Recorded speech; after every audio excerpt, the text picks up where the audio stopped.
بڑی عظمت بڑی شوقت سے وہ رمضان آ پہنچا۔ معزز بزرگان اسلام و حاضرین مسابقہ، اللہ تعالیٰ کا لاکھ لاکھ شکر و احسان ہوا کہ اس نے مجھے آپ حضرات کے سامنے نہایت ہی متبرک اور عظیم الشان ماہ رمضان شریف کی آمد پر چند منٹ بیان کرنے کا موقع عنایت فرمایا۔ اللہ تبارک و تعالیٰ سے دعا فرمائے کہ وہ مجھے صحیح صحیح بولنے کی توفیق عطا فرمائے اور ہم سب کو سننے سے زیادہ عمل کرنے کی توفیق بخشے، آمین۔ ابھی میں نے آپ حضرات کے سامنے قرآن مجید کی ایک آیت تلاوت کی ہے جس کا ترجمہ یہ ہے: اے ایمان والو، تم پر روزے فرض کیے گئے ہیں جس طرح تم سے پہلے امتوں پر فرض کیے گئے تھے تاکہ تم متقی پرہیزگار بن جاؤ۔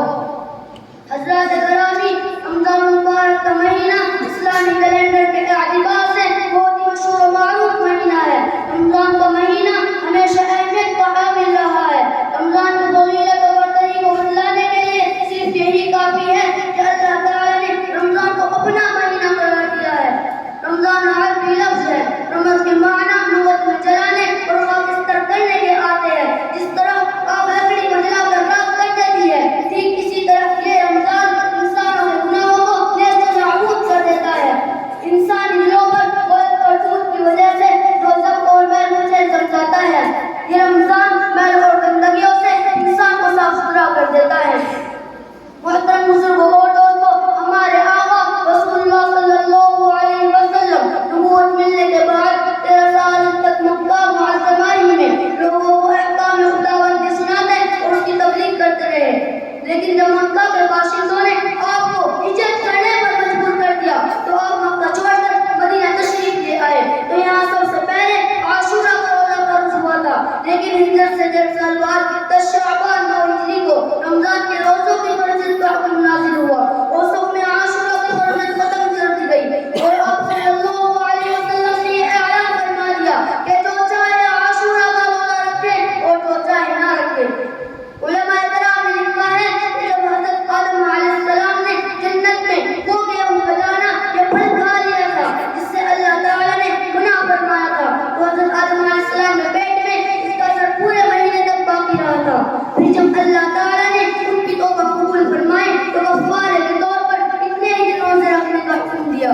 بس وہی حکم ان کی اولاد پر بھی مقرر ہو گیا اور مکمل 1 مہینہ روزے رکھنے کا حکم نازل ہوا۔ سامعین کرام، رمضان مبارک کا چونکہ مہینہ قدرت الہی کی جانب سے پیشوا تحفہ اور واقعہ ہے، اس کا ایک دن، ایک ساعت اور ایک لمحہ بھی انتہائی قیمتی اور قابل قدر ہے۔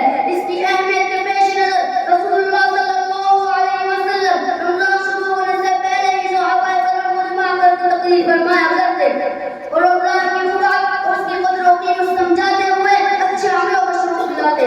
چنانچہ عبادہ بن صامت رضی اللہ عنہ فرماتے ہیں کہ ایک مرتبہ رمضان قریب تھا، اس وقت رسول اللہ صلی اللہ علیہ وسلم نے فرمایا کہ اے لوگوں، رمضان قریب آ رہا ہے جو بہت برکتوں کا مہینہ ہے۔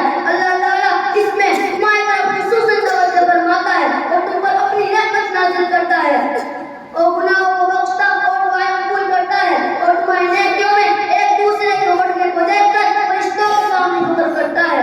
لہٰذا تم خدا کو اپنی نیکیاں دکھاؤ۔ بڑا ہی بدنصیب ہے وہ شخص جو اس مہینے میں بھی اللہ کی رحمت سے محروم رہ جائے۔ ہاں لوگوں، آؤ ہم عہد کریں کہ ہماری زندگی کا یہ مہینہ نیکیوں اور بھلائیوں سے مالا مال ہوگا۔ ہماری زندگی کا یہ مختصر وقت اور یہ تھوڑا سا وقفہ وہ ہرا بھرا باغ ہوگا، اس میں عبادت و صدقات اور اطاعتوں کے پھول کھل رہے ہوں گے تاکہ ہمارا آقا، ہمارا خدا اسے دیکھ کر خوش ہو جائے۔ اور اب اس شعر کے ساتھ میں اپنی بات ختم کرتا ہوں۔ مبارک ہو سب کو مبارک مہینہ، مبارک ہو سب کو مبارک مہینہ، بنے سب کے خاطر یہ جنت کا زینہ۔ عبادت کی توفیق ایسی خدا دے کہ نازل ہو بے چین دل پر سکینہ۔ وآخر دعوانا الحمدللہ۔